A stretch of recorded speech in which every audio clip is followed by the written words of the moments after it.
Hello everyone, मैं नीता तिवारी आप सभी का एक बार फिर स्वागत करती हूँ आपके अपने स्मार्ट लर्निंग के प्लेटफॉर्म पे।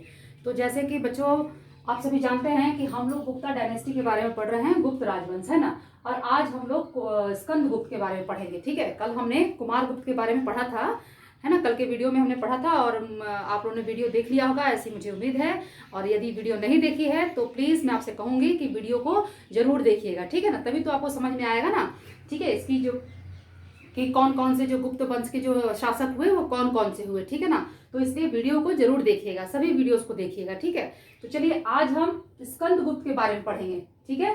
स्कंद गुप्त विक्रमादित्य, देखिए इसकी भी उपाधि है विक्रमादित्य, ठीक है ना। जिस तरीके से चंद्रगुप्त द्वितीय की उपाधि थी विक्रमादित्य, उसी तरीके से स्कंद गुप्त के साथ भी विक्रमादित्य की उपाधि लगती है, ठीक है। अब देखिए इसका टाइम पीरियड देखिए, स्कंद गुप्त का टाइम पीरियड है 455 से लेके 455 से लेके 467 ईस्वी, ठीक है। 455 से लेके 467 ईस्वी, ठीक है, ये स्कंद गुप्त का टाइम है। अब देखिए जो स्कंद गुप्त है, तो कुमार गुप्त की मृत्यु के बाद उसका जो पुत्र है, ये स्कंद गुप्त किसका पुत्र है? कुमार गुप्त का, ठीक है ना। तो कुमार गुप्त की मृत्यु के बाद स्कंद गुप्त जो है वो मगध का शासक बना, ठीक है। और गुप्त वंश का, ठीक है, गुप्त वंश का अंतिम योग्य शासक, अगर आपसे पूछा जाए कि गुप्त वंश का अंतिम योग्य शासक कौन था, तो आप बताएंगे स्कंदगुप्त, ठीक है। गुप्त वंश का अंतिम योग्य शासक, अंतिम योग्य सम्राट स्कंदगुप्त था, ठीक है ना।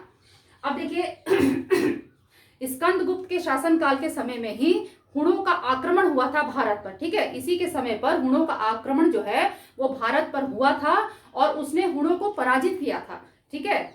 स्कंदगुप्त ने हुणों को पराजित किया था और हुणों को पराजित करने के बाद ही उसने विक्रमादित्य की उपाधि धारण की थी, ठीक है। अगर आपसे पूछा जाए कि हुणों को किसने पराजित किया था या किसके शासन काल में, ठीक है, किस गुप्त वंश के शासन काल में जो है हुणों का आक्रमण हुआ था भारत पर, तो स्कंदगुप्त के शासन काल में हुणों का आक्रमण हुआ था और उसमें हुणों को स्कंदगुप्त ने पराजित किया था और उसके बाद उसने विक्रमादित्य की उपाधि को धारण किया था, ठीक है। यहां तक क्लियर सब कुछ।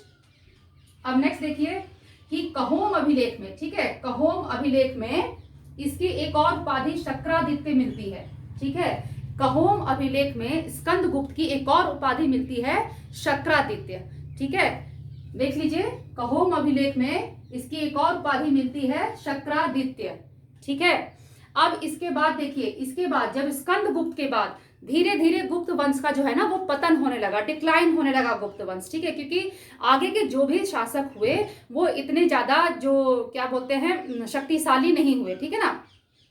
तो सब बहुत ही उनके उस वजह से क्या हुआ कि धीरे धीरे जो है गुप्त वंश जो है और बाहरी आक्रमण उन पे होने लगे, क्योंकि शासक अगर कमजोर हैं तो बाहरी आक्रमण तो होंगे ही।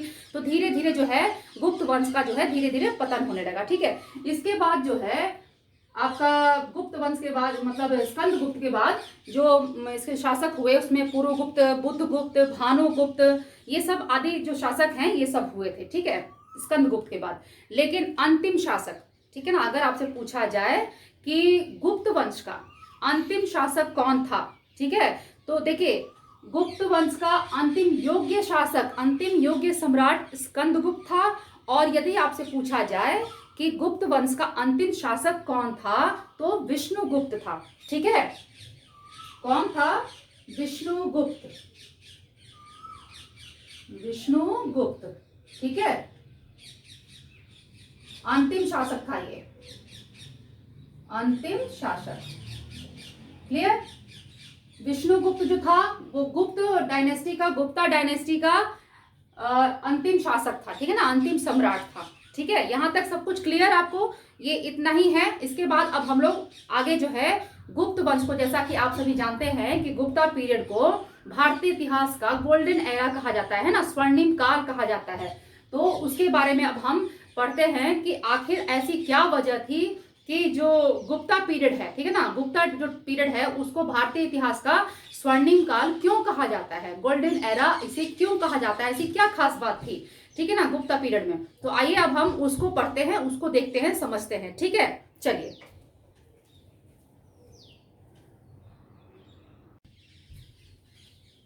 अब देखिए यहां समझिए कि जो गुप्त युग था, ठीक है ना। गुप्त युग जो है वो विकास का युग था, ठीक है ना।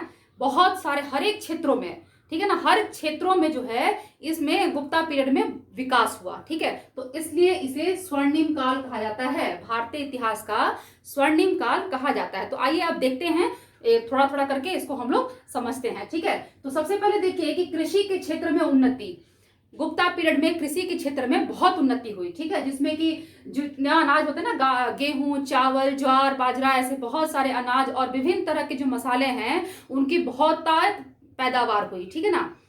तो कृषि का विकास हुआ, कृषि के क्षेत्र में बहुत उन्नति हुई, ठीक है। दूसरा देखिए कि कला के क्षेत्र में उन्नति हुई, कला के क्षेत्र में गुप्ता पीरियड में बहुत ज्यादा उन्नति हुई, जिसमें कि आपके मूर्ति कला, वास्तुकला, चित्रकला, नाटक, संगीत, इन सभी क्षेत्रों में, ठीक है, इन सभी क्षेत्रों में बहुतायत मात्रा में बहुत उन्नति हुई, ठीक है। अब देखिए कि जो आपका जो मूर्ति कला है इसके कुछ उदाहरण देख लीजिए कि सारनाथ की बुद्ध की मूर्ति, ठीक है, सारनाथ की बुद्ध की मूर्ति, मथुरा में वर्धमान महावीर की मूर्ति है, विदिशा की वराह अवतार की मूर्ति, ठीक है, और काशी की, देखिए, विदिशा की वराह अवतार की मूर्ति और काशी की गोवर्धनधारी कृष्ण की मूर्ति, ये सब कुछ उत्कृष्ट उदाहरण है मूर्ति कला के, ठीक है ना। ये सब कुछ उत्कृष्ट उदाहरण है मूर्ति कला के। अब आइए हम कुछ चित्रकला के बारे में बात कर लेते हैं। चित्रकला के क्षेत्र में क्या उन्नति हुई थी इसको हम देख लेते हैं। तो गुप्त काल में जो है ना, गुप्त काल में बच्चों चित्रकला के क्षेत्र में भी बहुत उन्नति हुई, ठीक है। उत्कृष्ट प्रकार के जो चित्रकलाएं हैं वो प्राप्त हुए हैं, ठीक है। जैसे कि आपको अजंता की गुफाओं में चित्र जो प्राप्त होंगे, ठीक है ना, इस युग के सर्वोत्तम उदाहरण आपको मिलेंगे गुप्ता पीरियड के अजंता की गुफाओं में। अजंता की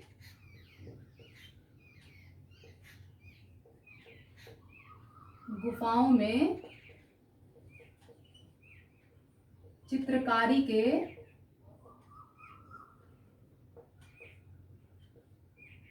उत्कृष्ट, ठीक है, उदाहरण मिलेंगे, ठीक है।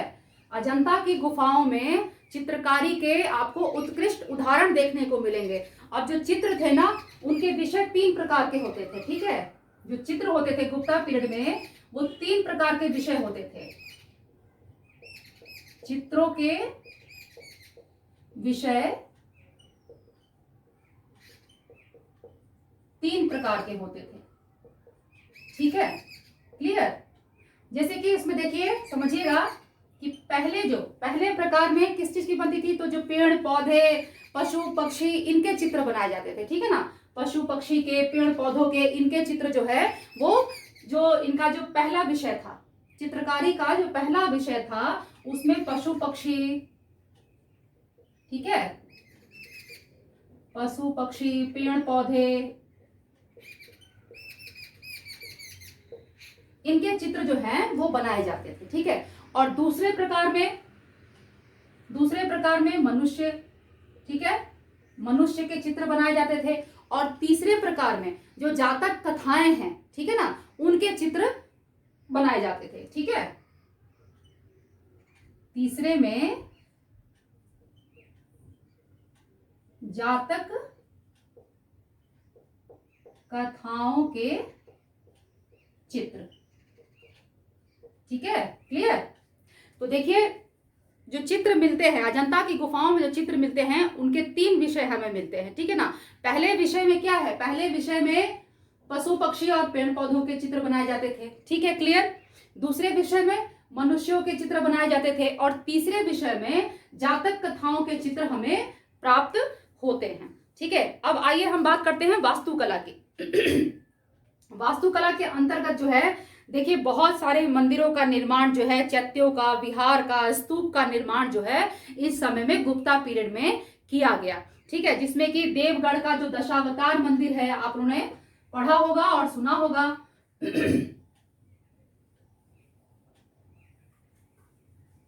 देवगढ़ का दशावतार, ठीक है ना, झांसी के पास है, देवगढ़ झांसी के पास है, ठीक है।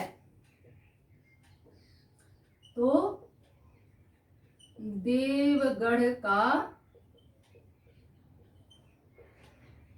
दशावतार मंदिर, ठीक है, देवगढ़ का दशावतार मंदिर जो कि झांसी के पास है, ठीक है ना। ये उत्कृष्ट उदाहरण है वास्तुकला का। और नागौर स्थित भूमरा में शिव मंदिर है, ठीक है। नागौर स्थित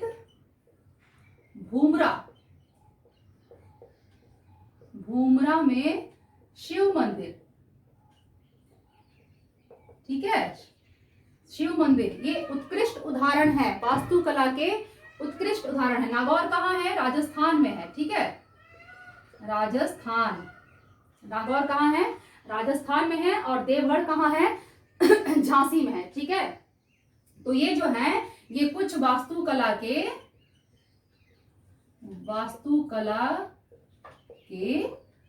उत्कृष्ट उदाहरण हैं, ठीक है, उत्कृष्ट उदाहरण।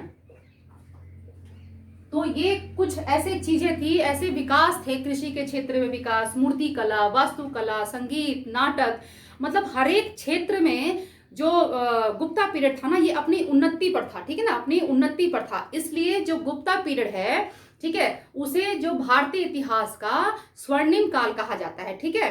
तो अभी आप लोगों को सब कुछ क्लियर हो गया कि गुप्ता पीरियड को भारतीय इतिहास का स्वर्णिम काल क्यों कहा जाता है। तो इसी वजह से, क्योंकि ये जितने भी विकास थे, ठीक है ना, हर एक क्षेत्र में विकास जो थे वो उन्नति पर थे, ठीक है, अपनी उन्नति पर थे, सर्वोत्तम पे थे, ठीक है। क्लियर सब कुछ यहाँ पर।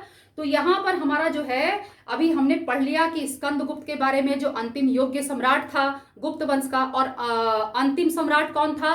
तो विष्णुगुप्त था, ठीक है, क्लियर यहाँ पर। तो आज के वीडियो में हमारा जो गुप्ता पीरियड के, गुप्ता डायनेस्टी के जितने भी शासक हैं, ठीक है, उनके बारे में, और वहाँ वास्तुकला, मूर्तिकला, चित्रकला, नाटक, संगीत इत्यादि के बारे में भी हमने जानकारी ले ली, जो कि आपके एग्जाम के लिए जितना जरूरी है, ठीक है।